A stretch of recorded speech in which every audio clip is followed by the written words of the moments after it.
안녕하세요. 건강하고 행복한 100세 인생을 위한 강지연의 100세 시대 강지연입니다. 아는 것이 힘이다. 16세기부터 17세기에 걸친 영국의 철학자 프란시스 베이컨의 주장에 근거하는 격언입니다. 또한 성경의 잠언에는 지혜가 있는 사람은 힘이 센 사람보다 더 강하고 지식이 있는 사람은 기운이 센 사람보다 더 강하다고 하였습니다. 그만큼 지식과 지혜가 중요하다는 의미일 텐데요. 오늘은 우리가 알아두면 좋을 미국의 법 상식 중에서 트러스트라는 제도에 대해 나누어 보도록 하겠습니다.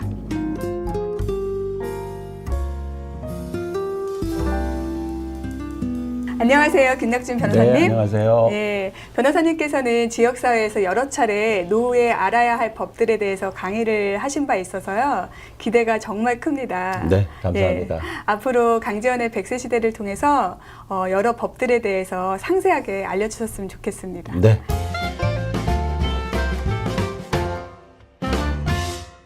오늘 주제가 트러스트인데요. 네. 제가 사전을 찾아보았더니 그 트러스트를 한국말로는 신탁이라고 부르더라고요. 네, 트러스트 어떤 정의를 어떻게 내려보면 될까요?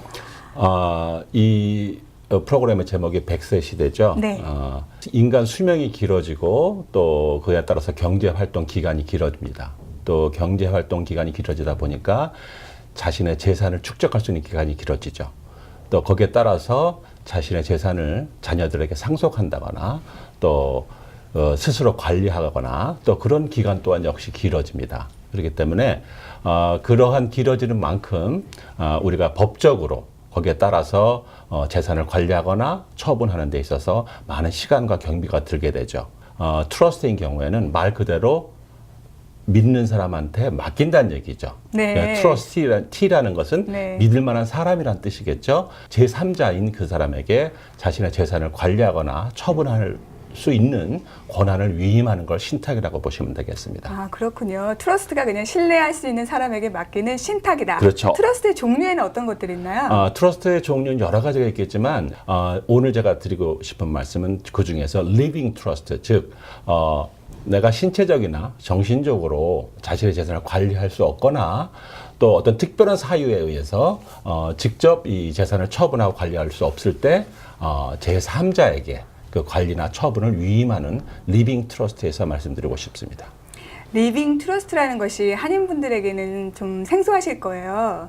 그렇지만 미국 어르신들을 만나보면은 많은 분들이 활용을 하고 계시더라고요. 네, 좀 더 자세하게 설명해 주실 수 있어요? 리빙 트러스트는 다른 트러스트하고 달리 신탁자 자신이 스스로 수탁자가 돼서, 즉 트러스티가 돼서 관리할 수 있는 트러스트라고 보시면 되겠습니다. 신탁자가 수탁자가 될 수 있다고요? 예, 동시에 제1 수탁자가 돼서 관리를 하시다가 사망 후 아니면 그 이후에 언제라도 제2 수탁자에게 재산 처분이나 관리를 위임할 수 있는 장점이 있습니다.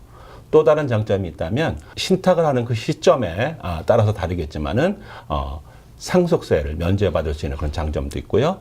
또 하나는 스스로 아까 말씀드린 대로 스스로 자기 재산을 편리하게 운영하다가 그 이후에 제3자에게 수탁할 수 있는 그런 장점이 있습니다. 어르신들의 경우에는 이제 메디케이드 때문에 네. 리빙 트러스트를 활용하시는 분들도 제가 몇 분 뵌 적이 있거든요. 네. 그건 어떤 제도인가요?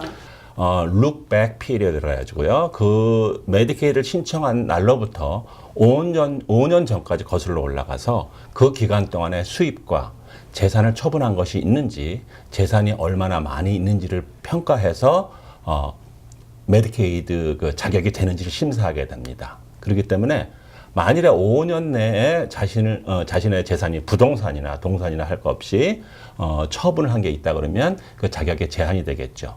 그래서 5년 전에 미리 자기 재산을 위탁을 해서 수탁자에게 트러스트를 작성해서 이전해 놓는다 그러면 그 5년 룩백 피리어드를 피할 수 있고 자격 심사에서 합격할 수가 있겠죠. 현재 메디케이드의 경우에는 본인의 자산이 2,000불 이상 뭐 통장에 잔고가 있다거나 하면은 메디케이드 자격이 되고 있지 않잖아요. 네, 그렇습니다. 그런데 지금 변호사님 말씀하신 대로라면 트러스트라는 제도를 활용해서 5년 전에 준비를 하면 된다라고 제가 해석을 해도 되는 걸까요? 예, 그렇습니다. 네. 5년 기간 동안에 자신의 재산을 적절하게 배분하고 처리하고 자기 수중에 재산이 없는 것만 입증이 된다면 메디케이드 퀄리파이 해야 되는데 문제가 없을 겁니다. 사실 좀 이해가 안 돼요. 왜냐하면 내가 만약에 20만 불 자산이 있다. 네. 그러면 그것을 라는 제도를 활용해서 5년 전에 활용을 하면 5년 후에는 나는 자산이 없는 사람이 된다라고. 네, 그렇습니다. 예. 미리 우리 시니어 분들이 준비하셔야 될 서류가 있다 그러면 첫 번째 유언장 같은 게 있겠죠. 그건 사후에 내 재산이 어떻게 분배가 되었으면 좋겠다는 바람을 적어 놓는 거고요. 두 번째는 응급한 상황, 또 코마에 빠졌다거나 스스로 의사결정을 할 수 없을 때 만들어 놓은 위임장이 있습니다. 하나는 재정 위임장이고요. 하나는 의료 처분 위임장입니다. 그렇게 세 가지를 기본적으로 해놓지만 예를 들어서 돌아가신 후에 사망 후에 유언장을 집행하는 데는 많은 시간이 걸립니다. 그런 시간과 경비를 피하기 위해서는 미리 재산을 처분하는 겁니다. 생전에 자신이 관리하던 재산을 처분을 해서 사망 후에도 유언 검인이라는 절차를 거치지 않고 재산을 미리 나눠주시는 거라고 보시면 되겠습니다. 보통 트러스트는 한 몇 살 때부터 시작을 하나요? 나이의 제한은 없습니다. 그래요? 트러스트의 특성상 네. 보통 한국적인 정서로 보면은 자녀들 중에 때로는 정신적인 문제가 있거나 너무 어리거나 할 때 그런 사람들이 재산을 상속받거나 그 재산을 관리할 수 있는 능력이 없겠죠. 상속받았다 할지라도 재산을 관리하고 또 그 재산을 처분할 수 있는 능력이 안 됩니다. 그럴 경우에 제3자에게 위탁하는 거거든요. 이것도 마찬가지입니다. 어려서가 아니라 정신적인 문제가 있어서 아니라 특별한 사유로 내가 더 이상은 경제 활동을 하지 않고 이제 노후를 그저 즐기겠다 하신다면 재산을 미리 자녀들에게 트러스티에게 넘겨놓는다면 나중에 그런 상속 절차를 거치지 않아도 되겠죠. 네. 네, 그렇다면 리빙 트러스트는 어떻게 작성해야 하나요? 네, 먼저 신탁자, 자신이 되겠죠. 재산을 가지신 분이 있고, 수탁자, 트러스티, 그 재산을 처분이나 관리를 위임받으신 분죠. 어떻게 보면 재산 관리인이라고 할 수 있겠죠. 그 다음에 그 재산이나 처분이나 상속을 받거나 또 그 재산을 쓸 수 있는 수혜자가 필요하겠죠. 이 세 사람이 먼저 지정이 돼야 됩니다. 그 다음에 그 수혜자 중에서 정신적으로 문제가 있거나 신체적으로 문제가 있거나 미성년자가 있다면 특별 조항을 넣어서 재산을 어떻게 그들에게 분배를 해야 되는지에 대해서 정확한 정확하게 지정을 해놔야 되겠죠.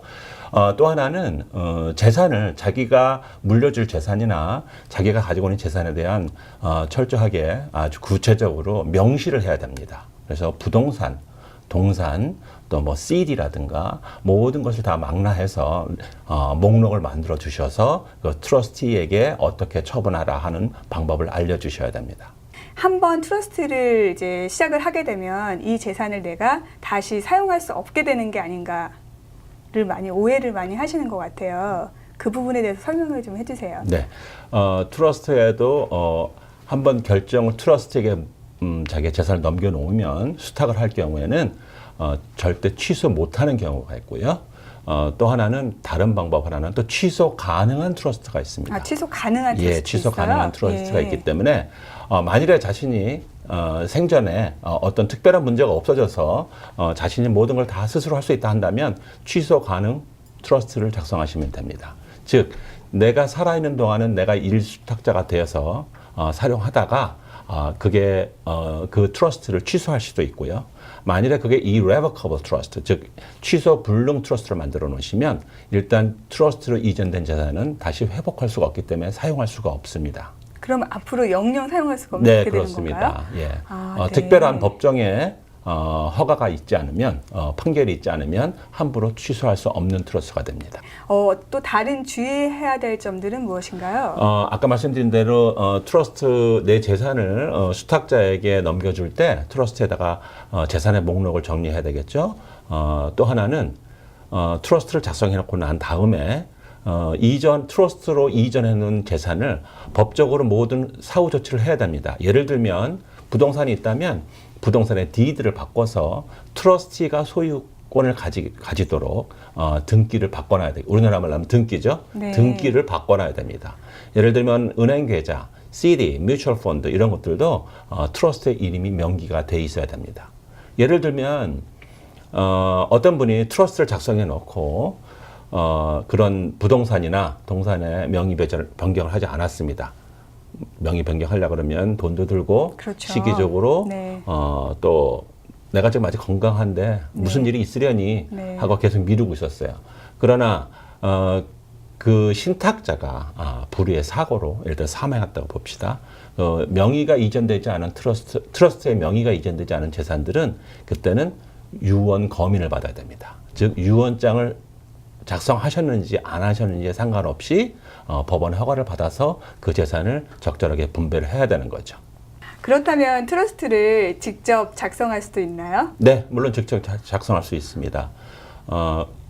우리가 흔히 직접 작성하는 것만이 모든 것이 법적인 검토 없이 작성해 놓으신다 그러면 나중에 생기는 문제를 우리가 감당할 수 없는 문제가 생길 수가 있습니다. 그렇기 때문에 가급적이면 전문가를 통해서 작성해 놓는 것이 좋습니다. 그러니까 직접 작성할 수는 있지만 있습니다. 전문가의 도움을 받는 것이 차후에 예, 사후에 뭐 다른 우리가 예상치 못한 문제를 예방할 수가 있는 거죠. 네, 그래서 전문가들이 필요한 거예요. 네. 그럼 어디에 도움을 청해야 되나요?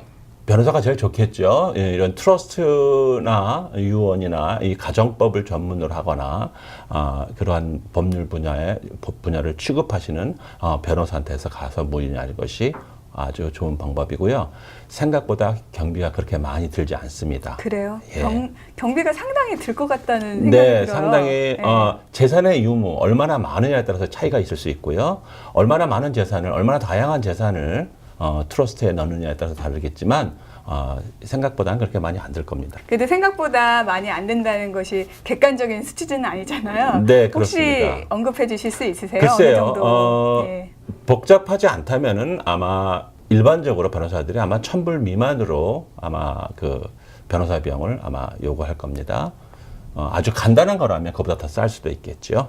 네, 네. 알겠습니다. 네. 네. 본인이 트러스티가 됐을 때 네. 내 재산을 어느 정도 내가 다시 꺼냈을 수 있는가에 대해서 많이 물어보셨어요. 내가 수탁자가 돼 있다 할지라도 네. 자기 마음대로 사용할 수가 없습니다. 즉 트러스트에 명시된 그 방법대로 시기와 방법과 조건에 맞춰서 쓰셔야 됩니다. 예를 들어서 어떻게 예를 들어서 쓰나요? 내 마음대로 네. 내 재산을 쓸 수 있다면 트러스티에는 의미가 아무것도 없겠죠. 없겠죠. 예. 그렇죠? 네. 그러니까 자기가 트러스티가 되더라도 어떤 시기에 어떤 조건으로 어떤 용도로 쓰겠다는 것을 감안을 해서 만들어 놓으시는 게 좋겠죠. 제가 아는 어떤 미국 노인분은 그 장기 요양을 받으시는데, 네. 그러니까 간병사가 집으로 와서 서비스를 받고 계신데, 네. 그분은 트러스트에서 돈이 빠져나오더라고요. 네, 그렇습니다. 예. 트러스트에 지정을 해서 있는 재산 또 동산 이런 것들이 일정한 기간 내에 어떻게 쓰라는 어떤 그 용도에 맞춰 쓸 수 있는 시간과 조건과 아까 말씀드린 그 금액을 지정해 놓을 수 있습니다. 그럴 경우에는 트러스트에 맡긴 돈이라 할지라도 트러스트에 맞춰서 사용을 할 수가 있는 거죠. 정말 들으면 들을수록 트러스를 안 할 이유가 없다라는 생각이 드는데요. 앞으로도 좀 나오셔서 많은 유용한 정보들을 주셨으면 좋겠어요. 끝으로 네. 혹시 하시고 싶은 말씀 있으시면 자유롭게 부탁드리겠습니다. 아까 말씀드린 대로 우리가 100세 시대가 되면서 준비해야 될 것들 또 우리가 예상치 못한 문제를 미리 예방해야 될 문제들이 많습니다. 특히 법적인 문제는 시간과 경비가 많이 소요하게 되죠. 또 이해가 부족하기 때문에 전문가의 도움을 받아야 될 것이 많습니다. 우리 100세 시대지만 누구나 공부를 해야 된다고 하시죠. 근데 공부를 하는 게 꼭 책을 보고 무슨 학습을 하는 것이 아니라 이런 상식적인 문제들, 이런 문제들을 하나씩 미리미리 접해 두시고 준비를 해 두시면 좋을 것 같습니다. 하나 좀 추천해 드리고 싶은 게 있다면 약 5년 전, 6년 전에 나온 영화인데요. 미국 배우 중에 그 조지 클루니 아시죠? 조지 클루니. 네, 조지 클루니가 조지 클루니, 미국 여성들의 로망입니다. 네, 네. 조지 클루니가 변호사로서 네. 또 트러스티로서의 어떤 역할을 하는 주연을 맡은 영화가 있습니다. The Descendant라고 그래가지고요. 아, 네. 그 영화에서 조지 클루니가 큰 재산을 트러스티가 돼서 관리하는 그런 과정에서 생기는 일들, 또 자신의 부인이 죽음을 앞두고 있는데 그 가족 간의 어떤 분쟁도 있고요, 네. 화해도 있고, 또 사람 간의 그 부부 간 자녀와의 어떤 만남, 이별, 화해 이런 것들을 아주 잔잔하게 그려놓은 영화입니다. 그 영화를 보시면 트러스티가 뭐를 하는 것인지, 과연 트러스티가 뭔지 약간은 도움이 되고 아실 수 있을 것 같고요. 아주 우리 인간이, 우리 가족이 느낄 수 있는 아주 부드럽고 잔잔하고 애잔한 영화라서 추천해 드립니다. 네, 알겠습니다. 오늘 김낙준 변호사님 나오셔서 기본적인 법상식뿐 아니라 좋은 영화까지 추천을 해주셨는데요. 조지 클루니가 출연한 더 디센던트 한번 꼭 보시고요. 다음 시간에는 유언에 대해서 한번 알아보도록 하겠습니다. 변호사님 이렇게 출연해 주셔서 감사합니다. 네, 감사합니다. 사망 후에 효력을 갖는 유언장과 달리 생전에 자신의 재산을 관리할 수 있고 사망 후에도 자신의 의도대로 제3자가 자신의 재산을 상속할 수 있도록 하는 권리를 위탁하는 제도인 트러스트라는 제도에 대해서 알아보았습니다.